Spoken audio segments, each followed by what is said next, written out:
오늘 말씀 보겠습니다. 에베소서 2장 4절부터 10절까지 말씀, 저와 여러분이 번갈아 가면서 보겠습니다. 4절 제가 먼저 읽겠습니다. 그러나 하나님은 자비가 넘치는 분이셔서 우리를 사랑하신 그 크신 사랑으로 말미암아 범죄로 죽은 우리를 그리스도와 함께 살려주셨습니다. 하나님께서 그리스도 예수 안에서 우리를 그분과 함께 살리시고 하늘에 함께 앉게 하셨습니다. 그것은 하나님께서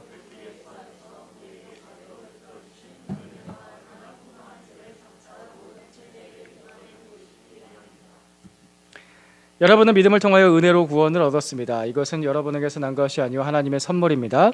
행위에서 난 것이 아닙니다. 그러므로 아무도 자랑할 수 없습니다. 같이 읽겠습니다. 우리는 하나님의 작품입니다. 선한 일을 하게 하시려고 하나님께서 그리스도 예수 안에서 우리를 만드셨습니다. 하나님께서 이렇게 미리 준비하신 것은 우리가 선한 일을 하며 살아가게 하시려는 것입니다. 아멘. 아멘. 지난 9월에 개신교 주요 교단들이 정기총회를 마쳤습니다. 그러면서 주요 6개 교단, 개신교의 주요 6개 교단의 교세 통계가 나왔거든요. 교세 통계는 뭐냐면 쉽게 말해서 교인 숫자를 통계를 낸 거죠. 그래서 주요 6개 교단의 교인 숫자를 다 합친 숫자가 이제 뉴스 기사로 나왔습니다. 통계를 보면 이렇습니다. 10년 전이죠. 지금부터 10년 전 2012년에는 약 868만 명이 주요 6개 교단의 교인 수였습니다.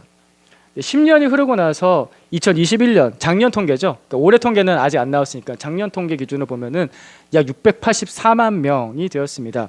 그러니까 약 184만 명이 줄었습니다. 이 10년 동안 계속해서 줄었다라는 거. 늘어난 적이 한 번도 없습니다. 늘어난 적이 한 번도 없고 계속해서 줄고 있다라는 점이 우리 교회의 현실을 보여주죠. 이게 한국 교회의 현실입니다. 그리고 2021년에 한국갤럽에서 한국인의 종교를 조사했습니다. 제가 예전에도 이 조사 내용을 언급을 한 적이 있는데 2021년 작년에 가까운 조사죠. 우리 국민 중에 종교 분포가 어떻게 되나 이걸 조사를 했는데 우리 국민 중에 종교를 안 가지는 사람, 난 종교가 없다라고 하는 사람이 약 60%입니다. 왜 종교가 없으십니까? 라고 물어봤더니 그 이유가 뭐냐면요. 관심이 없어서가 54%로 1위입니다. 관심이 없습니다. 뭐 종교가 마음에 안 들어서, 뭐 종교가 좀 이렇게 나쁜 짓 많이 해서 이런 게 아니라 그냥 그것보다도 압도적으로 높은 게 그냥 관심이 없어서가 54%입니다. 우리나라 국민의 과반 이상이 종교가 없습니다. 그리고 과반 이상이 관심 자체가 없습니다. 그러니까 대한민국만 봐도요, 우리나라만 봐도 이미 무종교, 그러니까 신의 존재 자체를 부정하는 쪽으로 흘러가는 게 이미 대다수의 흐름으로 바뀌었습니다. 그런데 여러분, 우리는 오늘 왜 예배당에 모여 있을까요? 대세는 이미 꺾여졌다니까요. 과반이 종교가 없다예요. 그런데 왜 우리는 유독 유일신을 주장하고 굉장히 독단적인 기독교 중에서도 개신교에서 천주교는 좀 그나마 좀 약간 좀 오픈돼 있잖아요. 그 중에서도 개신교 완전 외골수인 개신교. 네. 또 목사님들이 또 그렇잖아요. 저도 그런데 예수님만 믿어야지 천국 간다라는 이 외골수인 이 종교를 믿는 개신교의 예배당에 왜 오늘 이 자리에 나와 앉아 계십니까? 뭘 기대하시고 오늘 이 자리에 오셨습니까? 사실 기대할 게 없거든요. 세상적으로 봤을 때 우리는 기대할 게 없어요. 이것만 봐도 그냥 기대할 게 없어요. 그냥 통계치만 봐도. 이런 통계를 보면서 교회에서는 보통 이런 반응이 나오죠. 우리 좀 더 열심히 해보자. 야, 이렇게 줄어서 어떻게 하냐. 전도도 좀 더 열심히 하고 봉사도 좀 더 열심히 하자. 야, 우리야 매스컴에서 맨날 나쁜 소리만 나오는데 사실 우리 착한 일 많이 하는 거 많거든. 우리 좀 더 잘 알리자. 우리 좀 홍보도 좀 하자. 라고 합니다. 그러면 우리 교회가, 우리 개신교가 그렇게 안 해서 이렇게 된 걸까요? 지금까지 그렇게 한 적이 없어요? 지금까지 전도 안 했고 지금까지 봉사 안 했고 지금까지 착한 일 안 해서 그런 거 홍보 안 해서 지금 이렇게 됐을까요? 그렇지 않거든요. 이걸 또 개인적으로도 적용해 볼 수가 있습니다. 이런 생각을, 방금 전에 했던 생각을 개인적으로 적용해 보면요, 어떤 사람이 회심을 하지 못했거나 또 어떤 사람이 신앙의 성장을 못해요. 그게 짧으면 몇 개월이고 길면 수년 동안 되었는데, 근데 지금부터 잘해보자, 지금부터 예배 열심히 드리고 지금부터 기도 열심히 하고 지금 성경 열심히 보고 좀 하나님께 좀 잘해보자, 하나님 좀 제가 잘하고 있다는 것 좀 봐주세요 라고 하나님께 좀 열심히 해보자 라고도 생각을 합니다. 보통 이렇게 접근을 하거든요. 그럼 먼저 질문은, 지금까지 그렇게 못했는데 앞으로는 그렇게 잘할 수 있으십니까? 장담할 수 있으세요? 지금까지 그렇게 못했는데 앞으로는 전 잘할 거예요. 여러분, 향후 10년에 내 미래의 10년을 예측하는 방법은 어떻게 예측하냐면요, 과거 10년을 어떻게 살아왔는지를 돌아보면 됩니다. 사람은 계속 반복을 하거든요. 그래서 만약에 나는 과거 10년 그렇게 살았는데 앞으로 10년은 나는 이제는 그렇게 살지 않겠어 라고 다짐을 해서 정말 그렇게 살지 않아서 잘하면 될까요? 잘하면, 내가 잘하면 회심하고 내가 잘하면 성장할까요? 계속해서 우리가 문제를 바라볼 때 그 문제를 해결하는 보통 관점은 이런 식이죠. 우리 앞으로 더 잘하자, 우리 좀 고쳐보자, 내가 좀 더 열심히 하면 될 거야. 이 말의 주어는 내가고 우리고 목적은 개선입니다. 바꿔보자 라는 거죠. 내가 열심히 해서 되는 게 있고요, 내가 열심히 해도 안 되는 게 있습니다. 우리 솔직하게 생각해서, 그죠? 우리가 정말 열심히 했으면 서울대 갔을까요? 우리가 지금 정말 열심히 했었으면 우리가 부자가 됐었을까요? 정말 열심히 했었으면? 솔직하게 현실을 바라봤어요. 열심히 하면 됐을 것 같으세요? 저는 안 돼. 저는 저를 봤을 때 안 돼요, 나는. 제가 19살로 돌아가서 그때 제가 정말 열심히 했었다고 하더라도 저는 서울대 못 갔을 것 같아요. 제가 서울대에 간 사람들을 만나보니까 나 안 되는구나 그거 알았어요. 나 안 돼. 자, 아까도 어린이 설교 때 약간 좀 비관적인 얘기긴 한데 될 놈 된다고, 될 놈이 돼요. 될 놈. 10억 이상의 부자가 되는 게 될까요? 그거 진짜 어려워요. 그거 진짜 어려워요. 열심히 한다고 될까요? 주식 투자를 제가 정말 잘해서 땅을 정말 잘 봐서 그게 될까요? 내가 열심히 해서 되는 게 있고 내가 열심히 해도 안 되는 게 있어요. 안 되는 게 있어요. 왜냐하면 세상은 나의 열심으로만 돌아가지 않거든요. 왜냐하면 나 혼자 사는 세상이 아니니까요. 안 돼요. 내가라는 주어를 붙여야 되는 게 있고요, 내가라는 주어를 떼버려야 되는 게 있습니다. 특별히 기독교가 그렇죠. 기독교라는 종교는 내가라는 주어를 떼야 되는 종교입니다. 거기서부터 시작해요. 다른 종교는요, 뭐 열심히 하면 되는 것도 있어요. 열심히 헌금하고 공양을 하고 또 돌을 닦고, 그죠? 수양을 하고, 대부분의 종교가 이렇잖아요. 자력 종교라고 하거든요. 대부분의 종교는 내가 열심히 하면 어떻게 될 거야 라는 거예요. 불교도 그렇잖아요. 그죠? 불교는 모든 사람이 부타가 될 수 있다는 기본 전제를 깐 종교예요. 그죠? 깨달음을 얻은 자가 될 수 있다. 부타가 될 수 있다. 그지? 학교에서 그렇게 배웠죠? 안 배웠어요? 너희 학교는 왜 그거 안 가르쳐줘? 그런 거 좀 알아야 되는데. 불교라는 종교는 원래 그런 종교예요. 내가 깨달음을 얻은 자가 될 수가 있다. 그런 식으로 접근을 하는데 기독교는 그렇지 않습니다. 기독교는 그렇지 않습니다. 내가라는 주어를 떼야 시작이 됩니다. 사실 이 말 자체가 어려울 수 있습니다. 하지만 오히려 이게 정말 쉬운 길입니다. 우리가 참된 구원을 받고 은혜를 얻는데 이게 정말 쉬운 길입니다. 나라는 걸 떼야 됩니다. 우리가 믿는 기독교는 지금보다 더 좋게 살기 위해서 내가 노력하는 종교가 아닙니다. 제가 이거 여러 차례 말씀드렸죠. 복음은 먼저 지금의 나를 버려야 됩니다. 지금의 나를 버리고 내가 다시 새롭게 태어나는 거죠. 지금의 나를 버리고 내가 다시 새롭게 태어난다 라는 말 자체에서 내가라는 주어를 붙일 수 있냐고요. 내가 나를 버려요. 내가 나를 어떻게 버려요?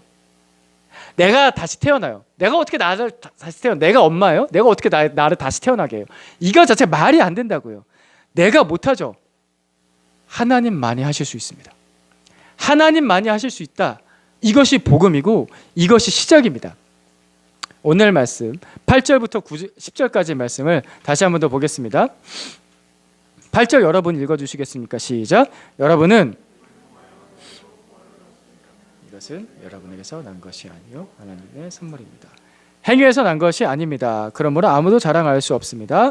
우리는 하나님의 작품입니다. 선한 일을 하게 하시려고 하나님께서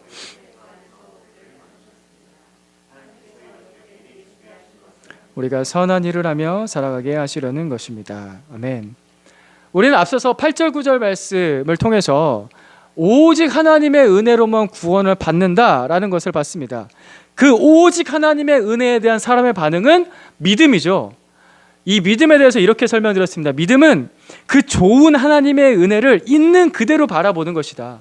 믿음은 그 좋은 은혜를 하나님께서 나에 대해서 베푸신 그 사랑과 은혜를 뒤틀지 않고 왜곡하지 않고 첨가하지 않고 빼지도 않고 있는 그대로 바라보고 그냥 그대로 받아들이는 거. 하나님 나한테 좋은 거 주시는구나. 하나님이 주신 걸 내가 받겠다. 그대로 보는 거. 이게 믿음이다 라고 말씀드렸죠. 그래서 믿음의 행위가 아니다. 그냥 있는 그대로 받는 것이다 라고 말씀드렸습니다. 이어서 그 은혜에 대해서 오직 그 은혜에 대해서 10절 말씀에서 은혜가 뭐냐라는 것에 대해서 구체적으로 그러니까 실행하는 시는 하나님의 액션을 담긴 행동으로서 설명을 하는데 그게 뭐냐면요. 하나님께서 만드셨습니다. 하나님께서 우리를 작품으로 만드셨습니다. 이게 하나님의 구체적인 은혜를 보여주시는 행동입니다. 내가 나를 못 만듭니다. 내가 나를 못 만듭니다. 내가 나를 더 잘되게 만들 수 있다라는 자기 개발서들이 참 많습니다. 지금 이 시대에도 그런 책들이 계속해서 나오고 있잖아요. 그런데 누군가 이 자기 개발서에 대해서 이렇게 평가를 했습니다. 거대한 사기극이다. 거대한 사기극이다. 자기 개발서 참 멋있어요. 그거 보면은 막 이렇게 하면 열심히 되고 뭐 미라클 모닝 뭐 이런 것도 많이 하잖아요. 뭐 이렇게 이런 책을 열심히 읽으시면 이렇게 되고 세상을 볼 때 이런 관점을 가지시고 막 이런 여러 가지 얘기들 주로 부지런하게 살자, 공부 열심히 하자, 그리고 긍정적인 마인드를 가자 뭐 이런 얘기들이잖아요.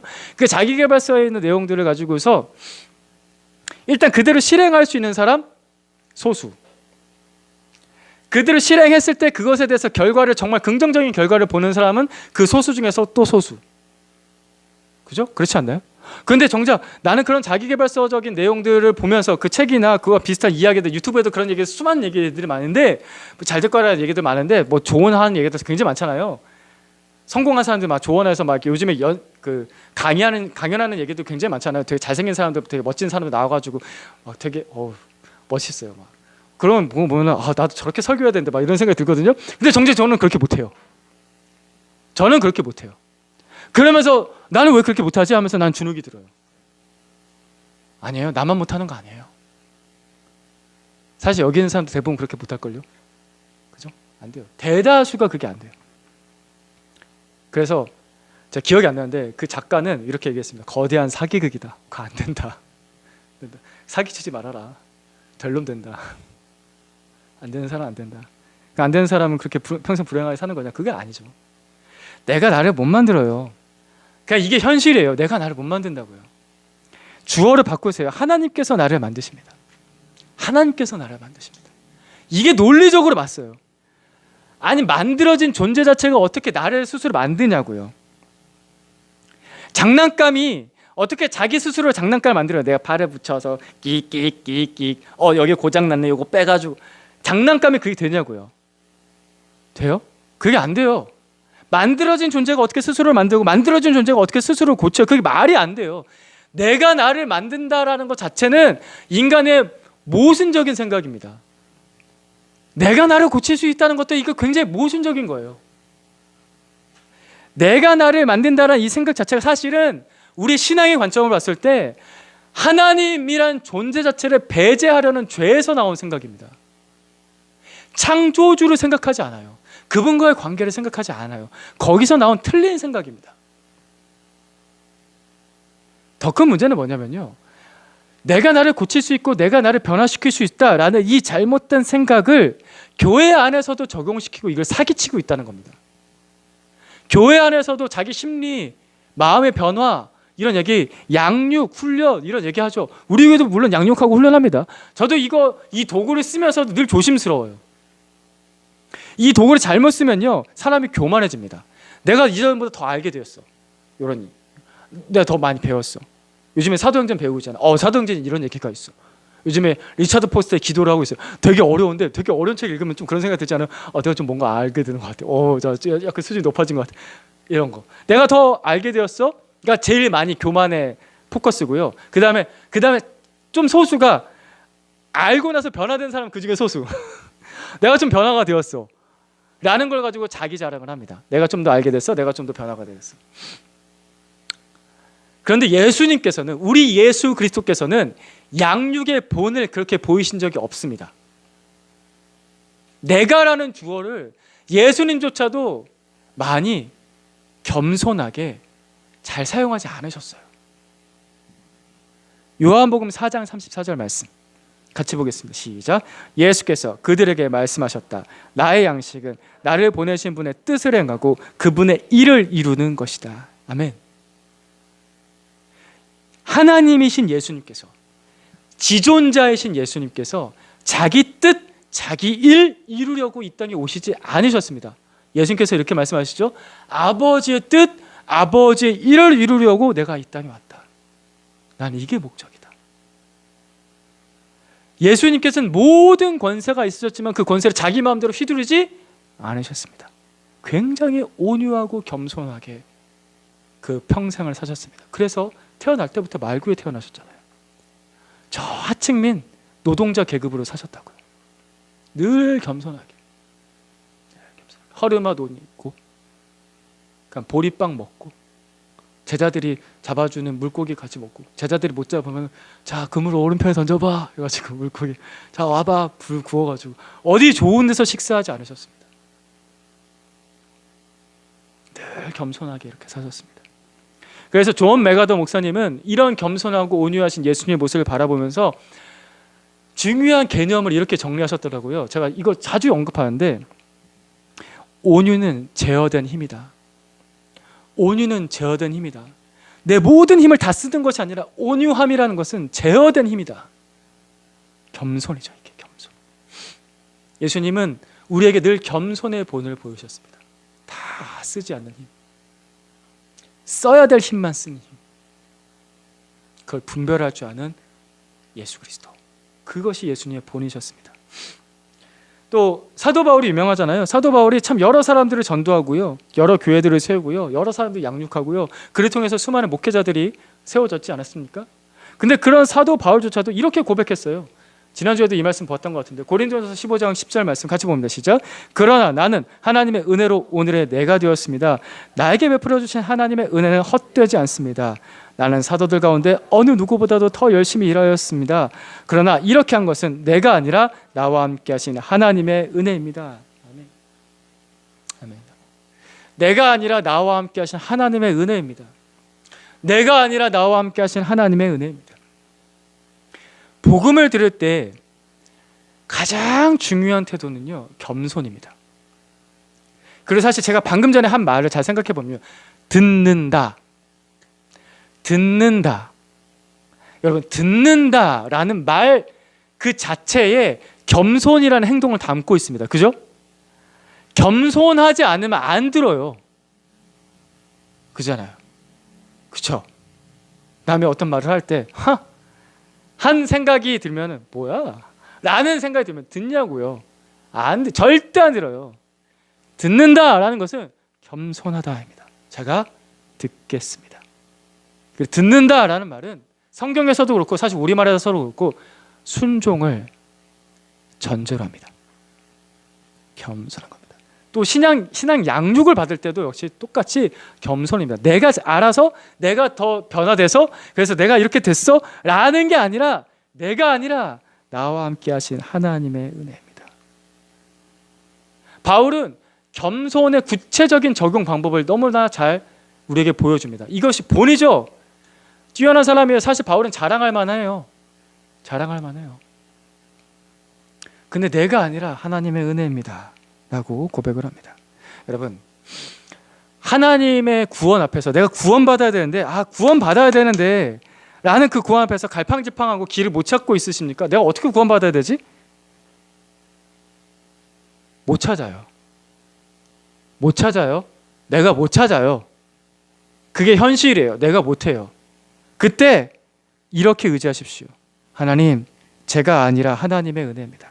따라해 봅시다. 하나님, 제가 아니라 하나님의 은혜입니다. 다시 한 번 더. 하나님, 제가 아니라 하나님의 은혜입니다. 한 번 더 해봅시다. 하나님, 제가 아니라 하나님의 은혜입니다. 이게 아주 기초적인 적용 방법입니다. 신앙이 잘하지 않으신다고요? 믿음으로 사는 삶을 일주일 동안 까마득해 있다가 오늘 이 자리에 나오셨습니까? 알아요. 뭐 많이들 그렇죠. 근데 그렇다고 해서 그 포기하지 않고, 그렇다고 해서 자포자기하거나 내가 또 열심히 해야지 말도 안 되는 결단하지 않고 이렇게 오늘 이렇게 고백하는 거예요. 하나님, 제가 아니라 하나님의 은혜입니다. 제가 아니라 하나님의 은혜입니다. 제가 아니라 하나님의 은혜입니다. 창조주는 내가 아니라 하나님이십니다. 그죠? 나를 만드신 분도 내가 아니라 하나님이시잖아요. 나를 고치시는 분도 내가 아니라 하나님이세요. 하나님께서 만드시고 하나님께서 작품되게 하시고 하나님께서 그 모든 일을 이루세요. 그러면 이제는 그 하나님께서 어떻게 그렇게 만들어 가시나 그 과정을 보겠습니다. 5절과 6절입니다. 오늘 본문 5절과 6절입니다. 같이 한 번에 쭉 읽겠습니다. 시작. 범죄로 죽은 우리를 그리스도와 함께 살려주셨습니다. 여러분은 은혜로 구원을 얻었습니다. 하나님께서 그리스도 예수 안에서 우리를 그분과 함께 살리시고 하늘에 함께 앉게 하셨습니다. 아멘. 다시 한 번 더 속으로 읽어보시면서 5절에서 6절까지 말씀에서 계속해서 반복되는 아주 짧은 단어가 있습니다. 힌트 두 글자. 5절에서 6절까지 반복되는 아주 짧은 단어 두 글자의 단어를 찾아보십시오.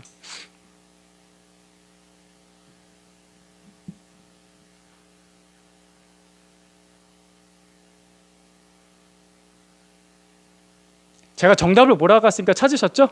찾으셨을 거예요. 못 찾으셨다고 하면 안 되는데 함께죠. 함께. 아주 짧은 단어 함께입니다. 함께가 3번이 반복되고 있습니다. 함께, 누구와 함께?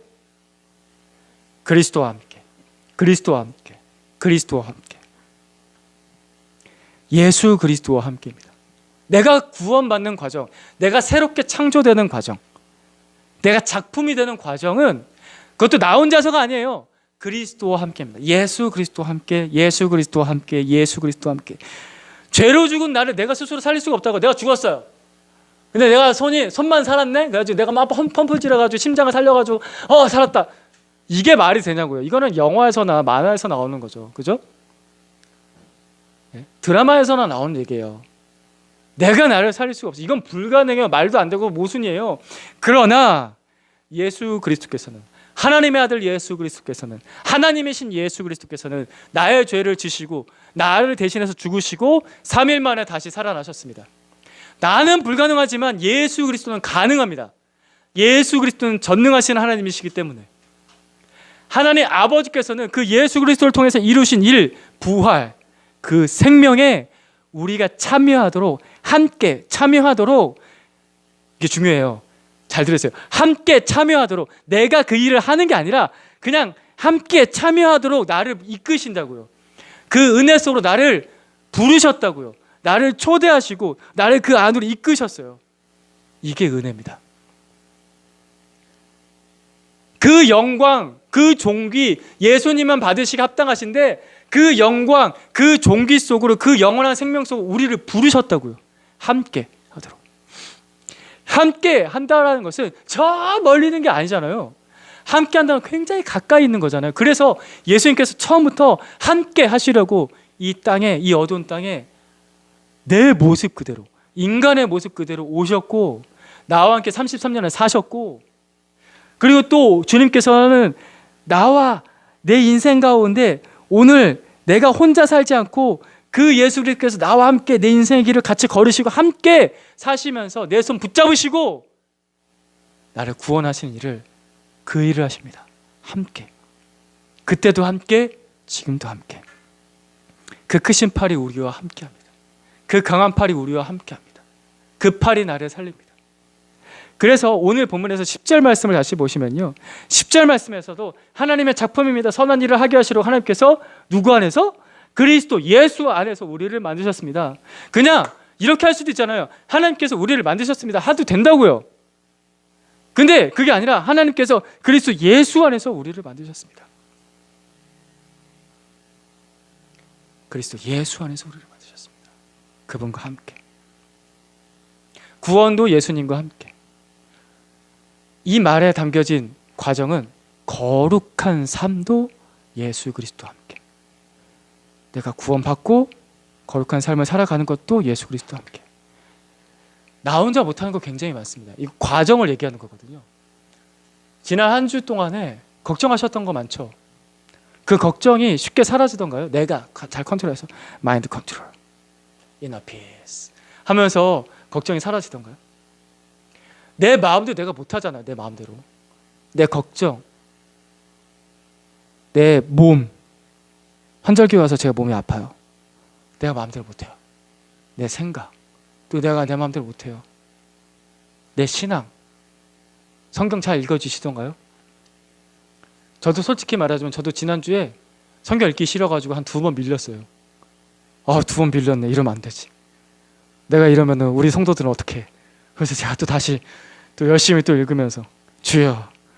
그래서 제가 지난주에는 뺨을 때리면서, 진짜 뺨 때리면서 정신 차려라 좀, 정신 차려. 왜 이렇게 안 되냐 정신. 난 안 돼요. 제가 종종 뺨을 때리거든요. 정신 차려 이러면서. 진짜 저 방 안에서 좀 아프게 때려요. 지금 아프게 때리면 놀랄까 봐. 그래도 안 된다고. 나는 안 돼요. 나는 안 돼. 그 모든 과정이 내가 안 돼요. 하나님과 함께, 예수 그리스도와 함께. 그게 우리의 구원이고 우리의 신앙생활입니다. 앞에서도 말씀드렸죠. 다시 한번 더 고백합시다. 하나님, 제가 아니라 하나님의 은혜입니다. 하나님, 제가 아니라 하나님의 은혜입니다. 아멘. 자, 그래서 이 10절 말씀은 그렇게 하나님의 은혜로 우리가 작품이 됐을 때 하나님께서 어떤 목적을 가지고 우리를 그렇게 아름답게 만드시나, 그 목적에 대해서 말씀하시는데, 그 목적이 뭐예요? 맨 마지막 줄에 나오면 10절의 맨 마지막 줄에, 맨 마지막 줄만 읽어볼 거예요. 우리가 시작. 우리가 선한 일을 하며 살아가게 하시려는 것입니다. 아멘. 선한 일입니다. 자, 그렇다면 우리를 그렇게, 우리와 함께 그 일을 이루시는 하나님께서 선한 일을 하게 하신다고 하셨는데, 그럼 선한 일은 뭘까요? 오늘 본문에서 선한 일을 뭐라고 말씀하시려는 걸까요? 선한 일 하면 뭐가 떠오르세요? 대답 제일 잘하는 정말 선한 일 하면 뭐가 떠올라요? 말 잘 듣는 거, 그렇죠. 부모님 말씀에 순종하는 거, 그죠? 그런 것들. 어른들 입장에서 바꿔볼게요. 부모님 말씀에 순종하는 거, 어른들은 법을 잘 따르는 거, 그죠? 파란 불일 때 건너셔야 돼요. 빨간 불일 때 건너시면 안 돼요. 무단횡단하면 안 된다고요. 그런 것도 저는 무단횡단 하죠. 요 앞에서. 법을 잘 지켜야 돼요. 착해야 되는데. 또 이웃을 돌아보는 거, 어려운 이웃들을 돌아보고 그들을 섬기는 거, 그죠? 그 마음 착하게 먹는 거, 뒤틀어진 마음 가지지 않는 거, 막 그런 것들도 있잖아요. 이런 모든 것들이 다 선한 일, 착한 일 맞습니다. 자, 그런데 오늘 말씀에서 우리가 이 2장 1절부터 10절까지 지금 몇 주째 보고 있는데, 2장 1절부터 10절까지에서 선함의 최종 목적이 이거다라고 말씀하시는 걸까요? 우리가 생각했던 그런 거라고만 말씀하시는 걸까요? 오늘 제가 전했던 이 설교의 흐름도 잘 한번 살펴보세요. 어떤 과정을 통해서 우리가 여기까지 왔으니까, 그러면 그 과정을 생각해 보면은 그 목적 자체도 그 과정에서 나올 거 아니에요? 우리는 누구와 함께 구원을 받았다고요? 예수 그리스도와 함께 우리가 구원을 받았습니다. 그러면은 우리의 목적은 뭘까요? 예수님과 함께하는 거예요. 그러니까 이걸 좀 더 바꿔볼게요. 예수님과 함께하면서 예수님을 닮아가는 겁니다. 착해지는 정도가 우리의 목적이 아니라 완전한 선이신 예수 그리스도를 닮는 게 우리의 최종 목적입니다. 그래서 같은 에베소서 말씀의 4장 말씀을 보겠습니다. 4장 말씀 11절부터 13절까지의 말씀을 저 여러분이 번갈아 가면서 보겠습니다. 제가 11절 읽겠습니다. 그분이 어떤 사람은 사도로, 어떤 사람은 예언자로, 어떤 사람은 복음 전도자로, 또 어떤 사람은 목사와 교사로 삼으셨습니다. 그것은 성도들을 준비시켜서 13절 같이 있습니다. 시작. 그리하여 우리 모두가 하나님의 아들을 믿는 일과 아는 일에 하나가 되고 온전한 사람이 되어서 그리스도의 충만하심의 경제까지 다다르게 됩니다. 아멘. 아멘. 그리스도의 충만함까지 다다르게 됩니다. 이 말씀에서 13절 말씀처럼 온전한 사람이라는 것은, 이 온전한 사람이라는 것은 예수 그리스도에게까지, 그 예수님까지 자라나는 거, 그 사람이 온전한 사람입니다. 자, 이 말씀에서 이게 불가능한데 우리한테 지금 이 말씀 했을까요? 여러분, 아닙니다. 이게 가능하니까 얘기한 거예요. 이게 우리의 진짜 실제적인 최종 목적이기 때문에 이 말씀을 하신 거라고요. 예수 그리스도만이 온전함의 기준이 되시고 예수 그리스도만이 선함의 기준이 되십니다. 앞서 말씀드렸던 교회에 좀 그 쇠퇴하는 상황들 보면서, 우리가 선행 더 많이 하고 봉사 더 많이 하면서 세상에 우리가 좀 잘하고 있다는 걸 알리자. 이게 교회를 고칠 수 있는 방법이 아니라고요.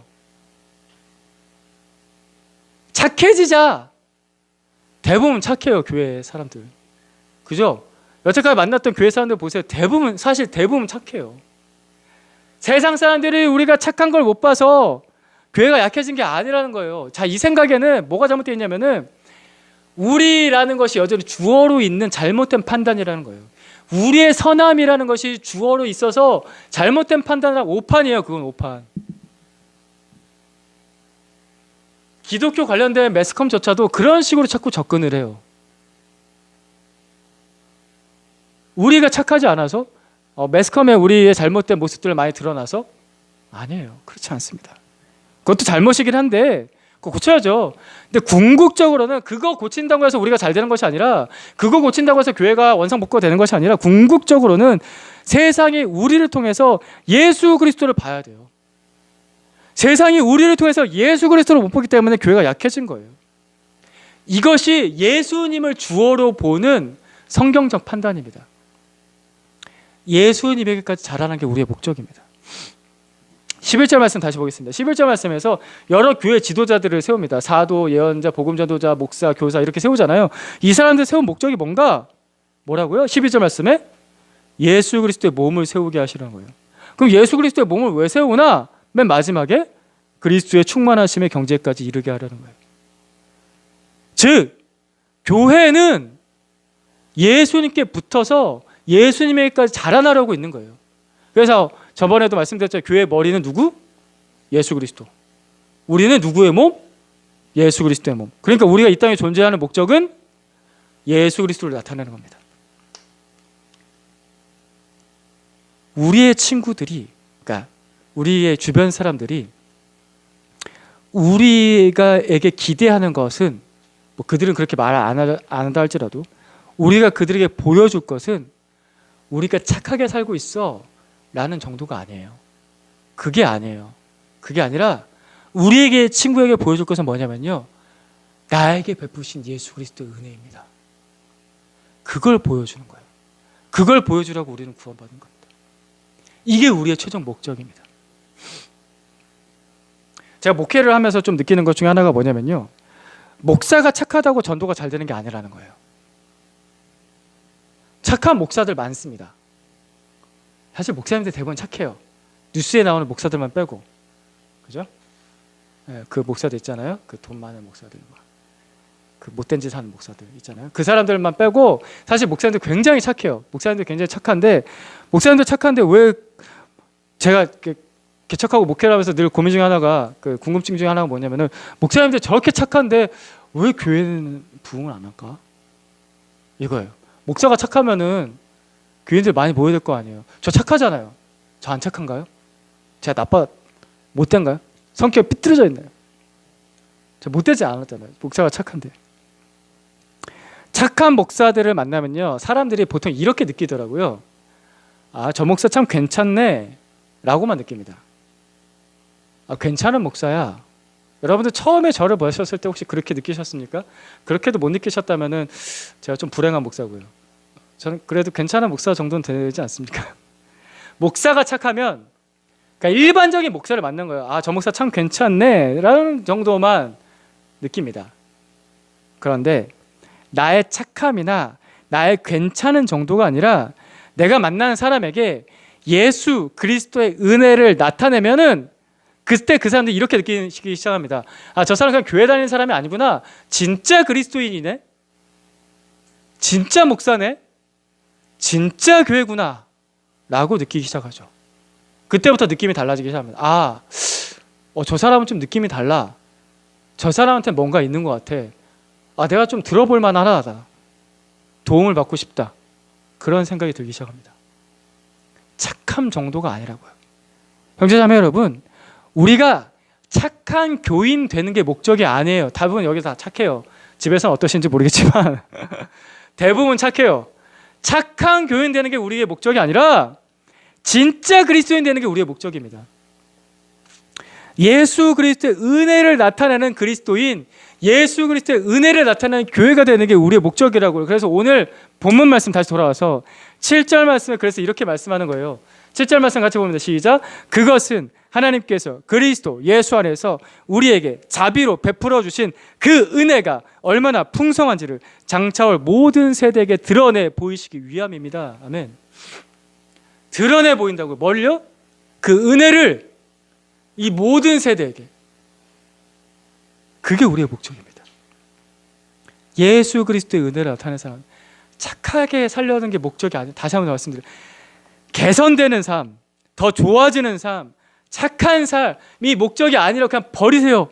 나라는 주어를 제발 버리세요. 제가 이거를 지난 9월에도 말씀드렸거든요. 9월 첫째 주에도 나라는 주어를 버리고 나라는 기준선을 버리고 내가 이 정도면 괜찮은 거지 라는 걸 버리세요.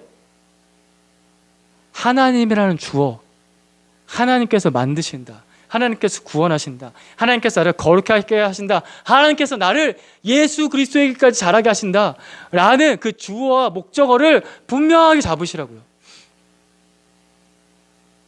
그래야 쉬워집니다. 안 그러고 자꾸 나라는 주어를 가지고 내 나름의 기준을 가지고 자기 개발을 하고 있다 보면요, 안 되네? 이런 것도 주눅 들고 왜 난 안 되지? 안 된다고요. 안 된다고요. 그거 안 돼요. 빨리 버리셔야 돼요. 빨리 버리셔야 쉬워집니다. 이 일 지금 누가 하고 계십니까? 나를 만드시는 일을, 그 은혜를 드러내시는 일을 누가 하고 계십니까? 내가 아니라 하나님께서 하고 계십니다. 자, 오늘 말씀을 들으시고 여러분 잘 들으시고 내가 예수님께 의지해야겠다 라는 생각이 드시잖아요. 그러면 지금 하나님께서 내 가운데 일하고 계신 거예요. 내가 오늘 예수님께 의지해서 내가 오늘 회개하겠구나. 이거 내 결단 아니에요. 내 결심, 내 노력 이게 아니라 하나님께서 지금 일하고 계시기 때문입니다. 오늘 내가 예수님께 의지해서 성장하고 싶다. 그렇다고 한다면은 하나님께서 지금 내 가운데 일하고 계시기 때문입니다. 초점을 거기에 맞추셔야 돼요. 내가 오늘 결단 열심히 잘해보면 되겠지. 결단 한두 번 했나요? 그리고 우리 예배 드릴 때마다 옛날에 청년부 예배 드릴 때마다 결단의 찬양하면서 막 뜨거운 눈물을 흘리고 했는데 그 눈물을 흘렸으면 그 눈물 바가지만큼 변했으면 참 많이 변했을 텐데, 그죠? 안 된다고요. 안 됩니다. 제가 나를 못 고칩니다. 누가 나의 창조주이십니까? 여러분 이 질문에 잘 바라보시면서 대답해 보시죠. 누가 나의 창조주이십니까? 누가 나의 구원자이시고 누가 교회의 머리시고 교회는 누구의 몸입니까? 누가 나를 만드십니까? 누가 나를 고치시냐고요? 하나님 맞으십니까? 우리 하나님께 집중합시다. 그래서 우리 앞에서 계속해서 고백했던 것처럼 하나님, 제가 아니라 하나님의 은혜입니다. 하나님, 우리가 아니라 하나님의 은혜입니다. 우리가 한 가지 놓고서 고백하면서 하나님 의지하는 기도 드리십시다. 같이 기도하겠습니다.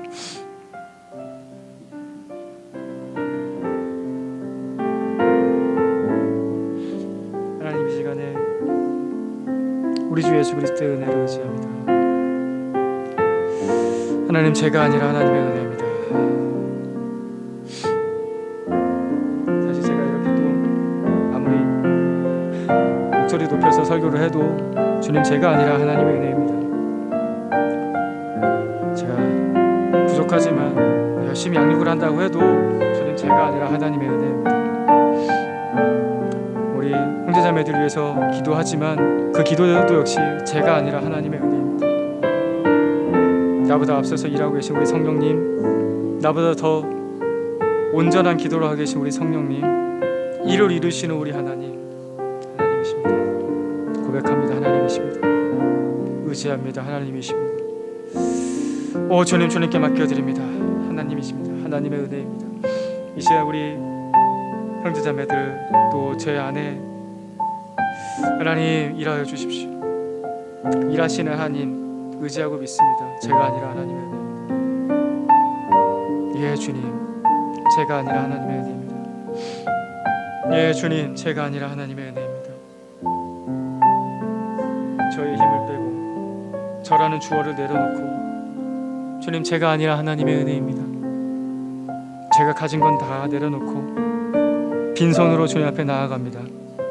제가 이 땅에서 이룰 수 있는 거 아무것도 없습니다. 제가 아니라 하나님의 은혜입니다. 제 생각, 제 마음, 제 감정, 내가 믿고자 한다는 것조차도 제가 어떻게 할 수가 없습니다. 성경 한 장 읽는 것도, 기도 잠깐 하는 것도 안 됩니다. 제가 아니라 하나님의 은혜입니다. 오히려 이렇게 온전히 맡겨드리며 주님 앞에 어린아이처럼 나아갑니다. 저를 버리는 것 자체가 어렵고 이걸 어떻게 하는 건지 잘 모르겠지만 하나님, 그래도 주님 의지하며 나아갑니다. 제가 아니라 하나님의 은혜입니다. 저를 부인합니다. 저를 부인합니다. 나라는 이 주인됨을 부인합니다. 예수 그리스도께서 나의 주인 되십니다. 주님, 주님이십니다. 주의 은혜로 구원하여 주시고 주의 은혜로 변화시켜 주시고 주의 은혜로 거룩하게 하여 주셔서 주님 약속하신 말씀대로 정말 아름다운 주의 작품 되게 하여 주십시오. 제가, 우리 교회가 주의 몸된 교회 되고 예수 그리스도께서 주인 되신, 머리 되신 그런 교회 되어서 아름다운 작품 되게 하여 주십시오. 하나님, 만들어 주십시오. 제가 아니라 하나님이십니다. 하나님이십니다. 오직 주의 은혜입니다. 주님 의지합니다.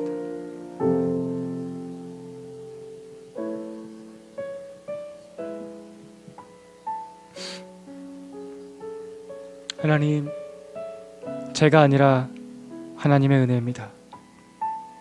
우리가 아니라 하나님의 은혜입니다. 이 교회라는 인간이 만들어낸 모임 정도가 아니라, 그 정도 수준이 아니라 하나님의 은혜입니다. 그 한 가지 의지합니다. 예수님의 이름으로 기도드립니다. 아멘.